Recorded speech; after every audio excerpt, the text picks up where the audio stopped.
నమస్కారం. సీడెన్ కబుర్లతో మీ ముందుకు ముఖ్యాంశాలు. కావలి పురపాలక సంఘం ప్రథమ కౌన్సిల్ సమావేశాన్ని బహిష్కరించిన వైఎస్ఆర్సీపీ కౌన్సిలర్లు. అనంతరం కోరం ఉండడంతో అజెండాలోని అంశాలను ఆమోదించిన కౌన్సిల్ సమావేశం. రైతు రుణమాఫీపై కావలి రూరల్ గ్రామాల్లోని రైతుల స్పందనలు. ప్రభుత్వ ఏరియా హాస్పిటల్ వైద్యుల నిర్లక్ష్యం కూడా కొంత ఉంది. జల్దంకి వాస్తవిరాలి బిడ్డ మృతిపై స్పందించిన జిల్లా coordinator hospital services doctor Vijayagowri. Kavali trunk రోడ్లోని దక్షిణంపేట కోదండరామస్వామి ఆలయంలో హుండీ బీర్వా పగలగొట్టిన దొంగలు.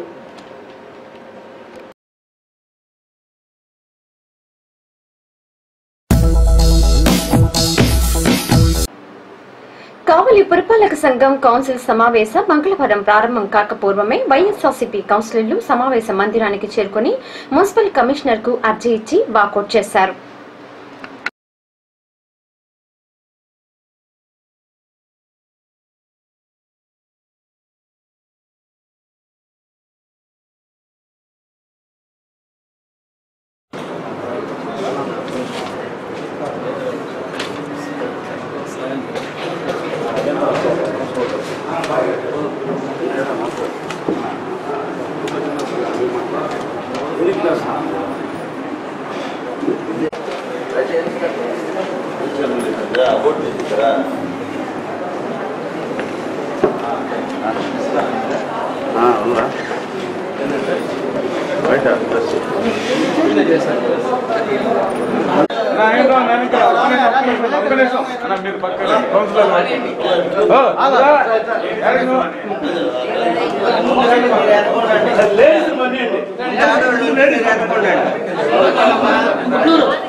మంగళవారం వాకౌట్ చేసిన అనంతరం వైఎస్ఆర్సీపీ కౌన్సిలర్ చేవూరి తిరుపాల్ మున్సిపల్ కార్యాలయ ప్రాంగణంలోని మీడియాతో మాట్లాడారు.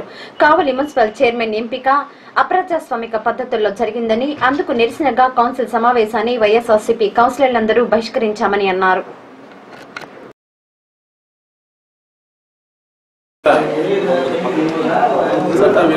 జరిగిందని అందరికీ తెలిసినదే.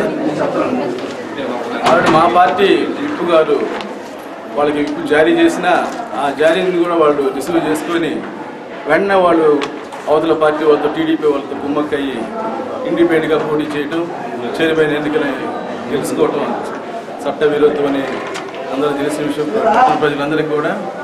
కానీ మేము ఆ ఎన్నిక సరైనది కాదని మేము అందరం కూడా వ్యతిరేకిస్తున్నాం.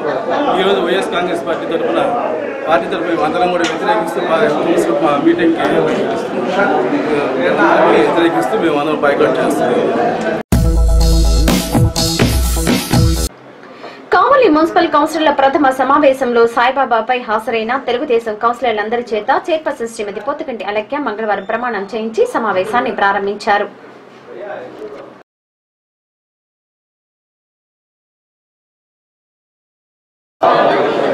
నా శిరస్సు మీ పాదాల వద్ద ఉంచి సర్వస్వ శరణాగతి చేయుచున్నాను.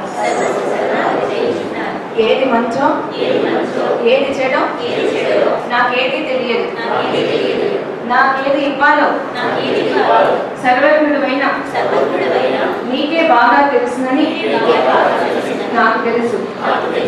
నేను కోరుకునేది ఒకటే, నేను నా కుటుంబ సభ్యులు సుఖంగా ఉండాలి. నా సహచరులు నా స్నేహితులు ఈ సమాజం సామరస్యంతో సుఖంగా ఉండాలి. ఇలా అనుకోవడమే నాకు తెలుసు. ఇక నుండి నా సర్వ బాధ్యతలు మీరే బాబా. మీ పాదాలకు మొక్కటం నేనెన్నడూ మరవను. తెలిసి తెలియక ఇప్పటి వరకు కావలి మున్సిపల్ కౌన్సిల్ సమావేశాన్ని మంగళవారం వైఎస్ఆర్సీపీ కౌన్సిలర్లు బహిష్కరించి వెళ్లిపోయినా సమావేశం నిర్వహించేందుకు కోరం సరిపోవడంతో చైర్పర్సన్ శ్రీమతి పోతుగంటి అలేఖ్య ఆధ్వర్యంలో కౌన్సిల్ అంతరాయం లేకుండా సాగింది. అజెండాను గౌరవ సభ్యులు ముందుంచారు. అందులో సమావేశంలో లేని వైఎస్ఆర్సీపీ కౌన్సిలర్లు ప్రతిపాదించిన అంశాలన్నింటినీ ఆమోదించలేదు. తెలుగుదేశం పార్టీ కౌన్సిలర్లు ప్రతిపాదించిన అంశాలన్నిటికీ సమావేశం ఆమోదముద్ర వేసింది.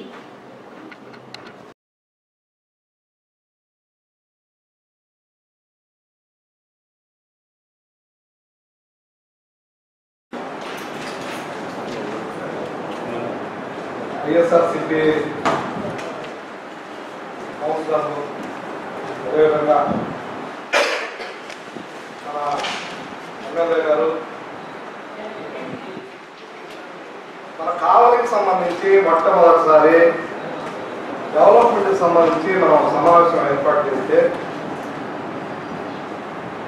ఈ కావలి అభివృద్ధి ఆకాంక్షించే వాళ్ళు అయి ఉంటే ఈరోజు ఈ విధంగా బాయ్కాట్ చేయడం అనేది చాలా దారుణమైన విషయం. ఎందుకంటే ఎప్పుడు కూడా వైఎస్ఆర్సీపీకి అధికారము చేయరు అది మాత్రమే కావాలి. ప్రజలతో సంబంధాల మధ్య ప్రజల యొక్క ఇబ్బందులు అవసరం లేదు, ఉన్నటువంటి సమస్యలు అవసరం లేదు, ఉన్నటువంటి పరిస్థితుల్లో చేర్చి వాటర్ సమస్య ఉంది కావు. అదేవిధంగా మనం లేనప్పుడు ఈ డ్రైనేజ్ అంతా అస్తవ్యస్తగా ఉంది. ఇవన్నీ గాలి వదిలేసి వాళ్ళకి ఒక చైర్మన్ సీట్ రాలేదని, చైర్మన్ కుర్చీ రాలేదని వాళ్ళ వచ్చి బాయ్కాట్ చేయడం అనేది చాలా దారుణంగా ఉన్నటువంటి విషయం. గౌరవనీయులు ఎమ్మెల్యే గారు కూడా దీన్ని బాయ్కాట్ చేయమంటారు అనేది. మీరు ఎమ్మెల్యే గారు కావలికి ఎన్నికైన తర్వాత మీరు ఒక కుర్చీ ఈరోజు ఈ విధంగా బాయ్కాట్ చేయడం అనేది కావలికి అవమానకరం. కావలి ప్రజలందరూ కూడా సిగ్గుతో తలదించుకోవాలి. ఎందుకంటే ఈరోజు మొదటి సమావేశం కౌన్సిల్ ఏర్పడిన తర్వాత చాలా అభివృద్ధి విషయాలు ఉన్నాయి. చాలా వాళ్ళు కూడా రానప్పుడు కౌన్సిల్ రానప్పుడు దీంట్లో వాళ్ళు వాళ్ళ యొక్క వార్డుల్లో ఉన్నటువంటి ప్రతిపాదనలన్నీ కూడా జతపెట్టారు. మీరు కౌన్సిల్ రానప్పుడు మీకు నచ్చినప్పుడు ఎలా మీరు సబ్మిట్ చేస్తారు అంటే మీకేమో అన్ని విషయాలు కావాలి, ఈ యొక్క అజెండాలో పొందుపరచాలి. మీరు మాత్రం కావాలో డెవలప్మెంట్ మాత్రం సహకరించారు, అధికారులకు సహకరించరు, అదేవిధంగా ఈ కావలి ప్రజలు కూడా సహకరించరు. మీకు ఆ కుర్చీ ఇచ్చేస్తే మనం వచ్చి కూర్చుంటారు. ఈ ఉన్నటువంటి సిచ్యువేషన్ చాలా దారుణం. మన కావలి ప్రజలందరూ కూడా దీన్ని తీవ్రంగా ఖండించాలి. ఎందుకంటే అవమానం ఇది ఈ యొక్క హాల్ కాదు, ఈ హౌస్ ఈ యొక్క కావలి అవమానం. ఎందుకంటే ఒక్కసారి ఎన్నికైన తర్వాత ఈ విధంగా అందరితో కూడా అందరూ కూడా అవమానించి వాడు బాయ్కాట్ చేయడం విషయం మాట్లాడి సబ్జెక్ట్ మాట్లాడి మీకు నచ్చకపోతే బాయ్కాట్ చేయండి. ఏం లేకుండా ఒక కార్యక్రమం ఇచ్చేసి కమిషనర్ గారికి మేము వెళ్తున్నా స్లోగన్స్ ఇచ్చుకుంటా, అవుటర్స్ వచ్చి స్లోగన్స్ ఇచ్చుకుంటా ఈ విధంగా మాట్లాడడం అనేది మనం అందరం కూడా కౌన్సిల్ తరఫున అదేవిధంగా అధికారుల తరఫున కూడా మేము అందరం కూడా బాధ్యతగా మేము ఖండిస్తున్నాం. భవిష్యత్తులో మీరు ఈ కావలి గురించి ఆలోచించేటప్పుడు మేము చాలా ఆశలతోటి చాలా మంది మీకు దాదాపు 90,000 మంది ఓట్లు వేసారు.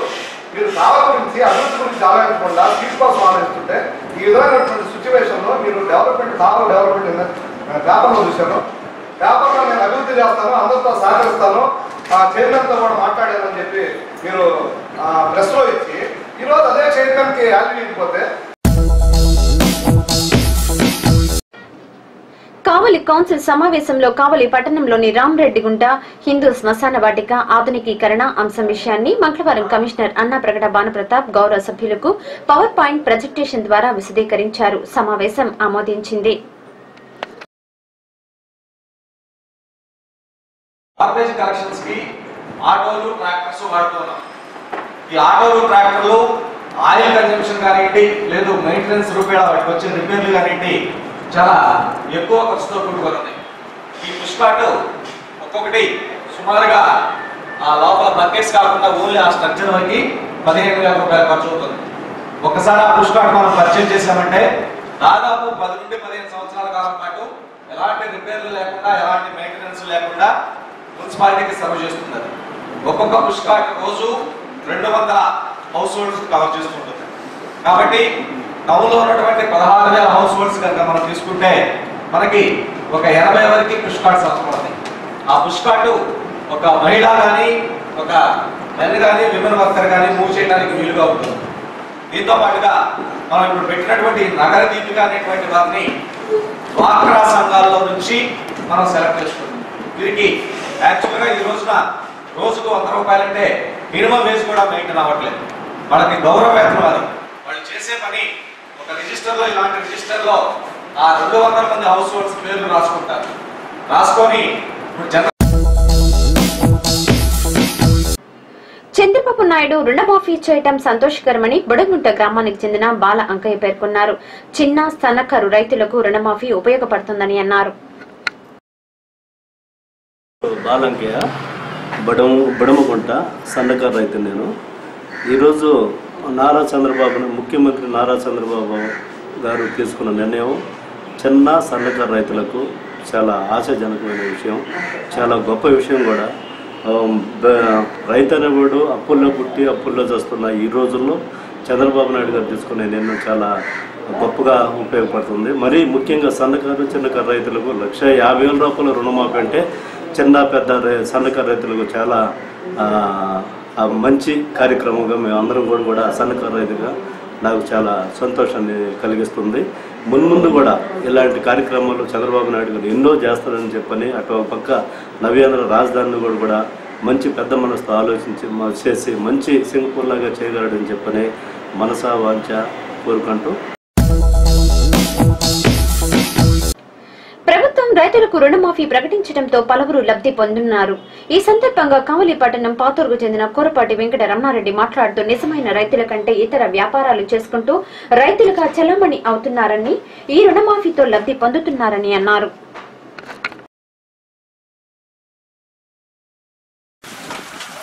ఎకరాకి 20,000 రూపాయలు గట్టిగా ఇటువంటి పరిస్థితిలో అవుతుంది.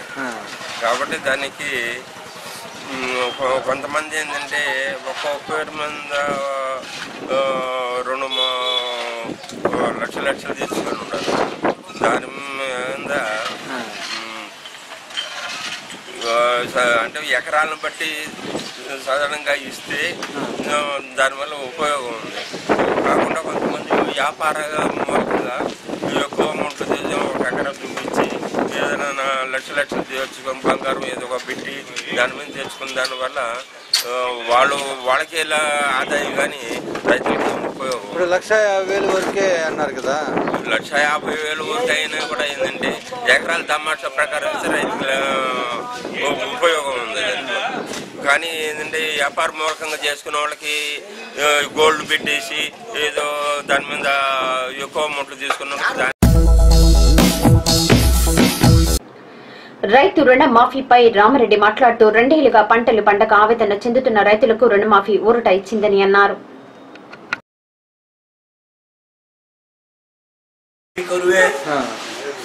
నీళ్ళు లేవు, పంటలు లేవు, రైతులు రుణాలేమో కట్టలేకుండా ఉన్నారు.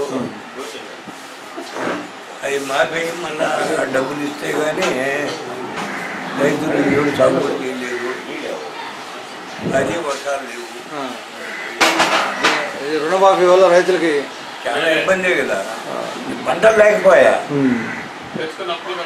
అప్పులు కట్టలేకుండా ఉంది రైతులు. మళ్ళీ ఇవ్వకపోతే సాగుబడులు కావు. రుణమాఫీ వల్ల మీకు ఉపయోగం, రైతులకు ఉపయోగం.